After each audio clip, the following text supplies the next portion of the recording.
Ladies and gentlemen, me and my name is DJ Hogatara, 31 years old. I am single mom, the mother of two kids. Currently, I am here in Al Khawanis to Dubai, United Arab Emirates, ang lugar ng marami, ang malalaki, mahahaba, pero di ko pa nakita at nagiiwan ng isang kasabihan. Wala sa kanan, wala sa kaliwa, nasa inyong harapan. Nung umulan ng palakihan, nasa loko na yan. Kung flat kayo, sorry ka na lang. Dahil member ka at anak ka ni Maring Plywood na kilala ko sa kanto na si Aling Marites. Representing of Binibining Imo from tambayan ng walang mga joga na ngayon may joga na. Tambayan ng walang mga jowa. This is DJ Hogatara and thank you. At pakinggan ninyo ang aking talent. True to life story ng isang babae na nagmula pa sa angkan ng mga Ilongga. Ito na guys, pakinggan na ninyo ang aking talent. Magandang araw po sa inyong lahat. Ating tunghayan ang isang sulat liham ng karanasan ng ating letter sender sa araw na ito.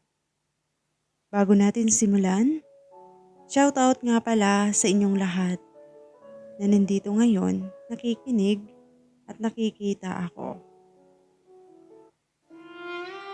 Sa kaibigan, walang mahirap, walang mayaman. Basta marunong kang makisama sa bawat taong nakakasalamuha mo. At ang respeto, hindi yan hinihingi, bagkus ito'y pinaparamdam at binibigay sa taong karespe-respeto.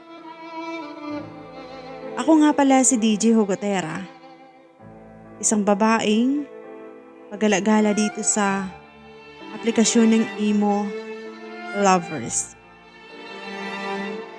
Dear DJ Hogatera,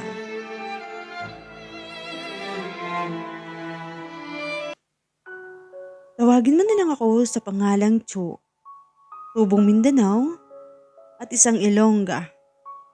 Isang dakilang ina, nag-iisa kong unikaeha.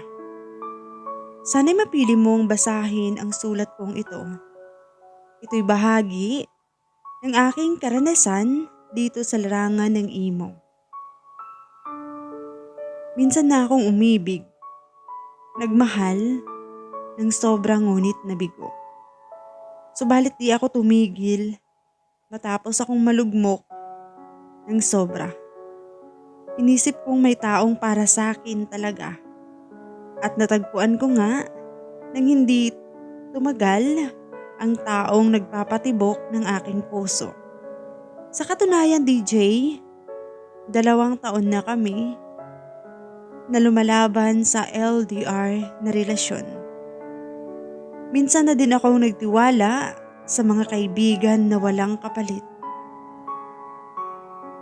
Pero bago ang lahat DJ, dami ko nang nailuha at naibuhos sa aking mga nakaraan dahil sa mga taong paladesisyon at pakialamera sa aking buhay.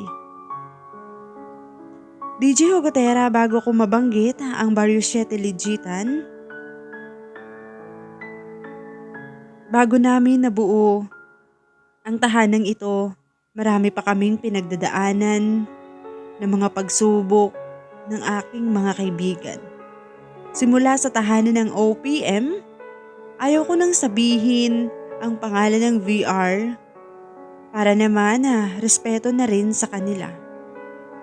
Isa talaga akong moderator sa mga panahon. Sa isang legitan na masasabi ko din na magaling ako sa plok-plok na tinatawag nila. At isa din ako sa mahilig na maglapag ng mga pictures sa GBC kung saan pinabibilangan ko.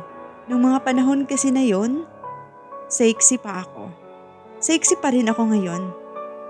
DJ Hugotera, may isa akong solidong tagahanga noon.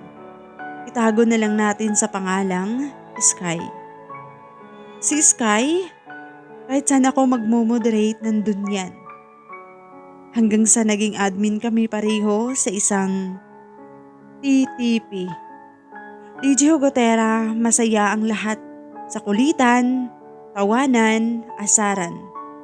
Subalit di ko inaasahan na 7 buwan lang ang aming pagsasamahan sa TTP. At magtatapos din pala agad ito. Sa dami-dami ng mga alaala, mahirap ding kalimutan at ang dami kong ibinuhos na luha. Dahil naghiwalay ang owner at ang kanyang jowa ng mga panahon na yon.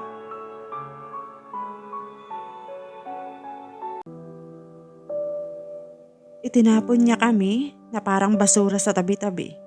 Pinugutan ng ulo nang walang paalam. Yung akala mong kaibigan mo, masasandalan mo. Nag-open up pa kami sa lahat ng mga pinagdadaanan namin na problema at sikreto. Kaya aming napagdesisyonan na bubuo kami ng bagong tahanan. At ang napag-usapan na magiging owner ay ako yun. Kaya nabuo ang Barrio 7 Legitan na ito. At maraming salamat sa aking anak na nagbigay sa akin ng pagkakataon na ipasa sa akin ang ownership nitong VR. Nagsimula kaming bumuo ng panibagong alaala. Kasama ang mga matalik kong kaibigan na si Lalab Oma, Lalab Sky, Lalab Sugar Kate at iba pa. At salamat din sa aking minamahal na si Dodes na hindi ako iniwan. DJ Hugotera, sa una, ang hirap magparami ng members. Stress at hindi na ako halos natutulog. Pero salamat sa aking mga moderator na laging nagkukuda. Nagsimula na maging masaya ulit ang aming tahanan. Ang pamilyang nawasak at nasira noon, eto na, sa Barrio 7 Legitan, na may iba't ibang kwento ang mga taong nakakapasok dito. Sa likod ng mga ngiti, kapighatian ng nadarama. DJ Hugotera, nagpapasalamat din ako sa Panginoong Diyos. Dahil malayo man kami sa aming mga pamilya, nandyan naman ang mga kaibigan at pamilya dito sa larangan ng Imo, naging sandalan.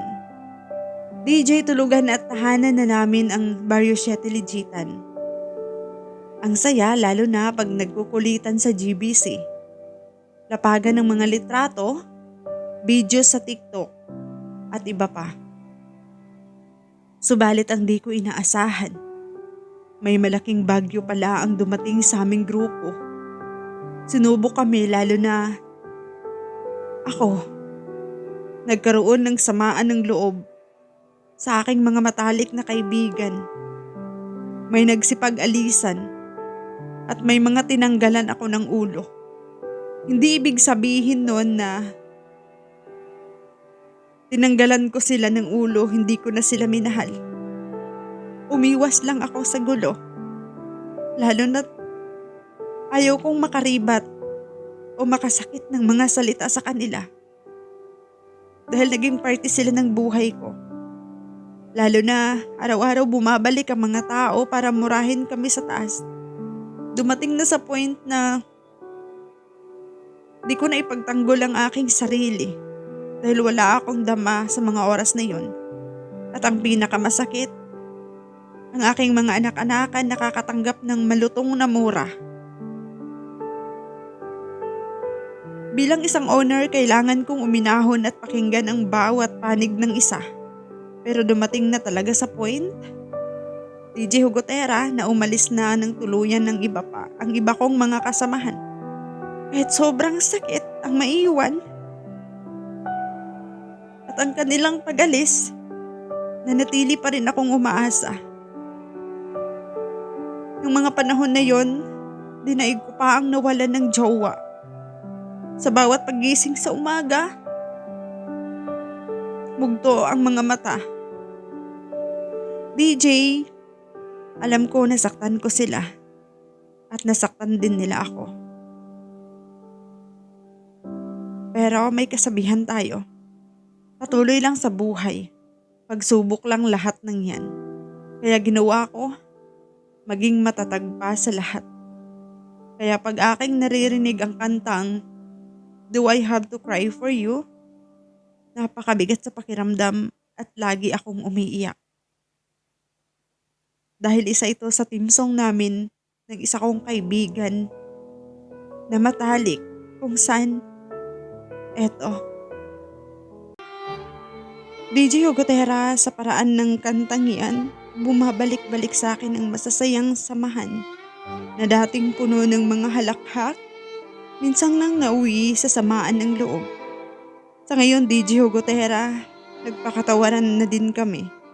Lalo na sa aking 2 Lalab Oma at Sugar Cake. Kung hindi dahil sa kasal ni Lalab Oma, siguro hanggang ngayon, alanganin pa rin akong kausapin sila. Mas lalo akong nagimbal nang marinig ko ang malayang taludturan ni Sugar Cake. Dahil ganun na ganun ang nangyari sa aming magkakaibigan. Doon nasabi ko sa sarili ko, panahon na para maayos ang lahat. Sa aking Lalab Sky na laging nasa tabi ko lang, maraming salamat sa iyo, Lalab. At sa aking Babe Mas Potato, kayo ang naging sandalan ko noon. Panahong durog na durog ako. At sa taong patuloy na nagpapatibok ng aking puso,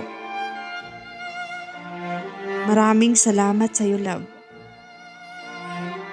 Kahit sa kabila ng masasakit na salita ang aking natanggap sa iba't ibang mga tao na hindi tayo pwede. Yung iba, DJ Hugotera, sinasabihan siyang iiwan ako. Pero sobrang nagpapasalamat ako. Dahil eto, patuloy kaming lumalaban 2.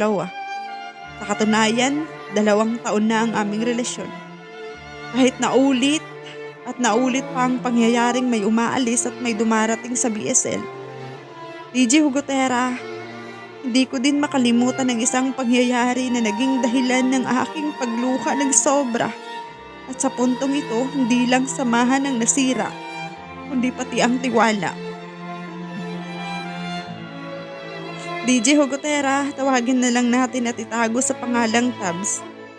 Isang anak-anakan kong pinagkatiwalaan ko ng sobra. At ilang taon na din siya na humahawak ng budget. Lalo na pag may pa-event ako dito. DJ Hugotera, sobra akong nasaktan. Dahil dito sa ibang bansa, alam ng lahat na hindi madaling kitain ang piso.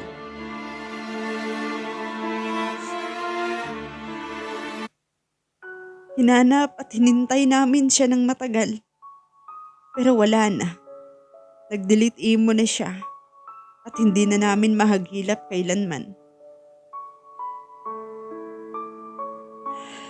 Bigo ako dahil hanggang ngayon wala pa rin.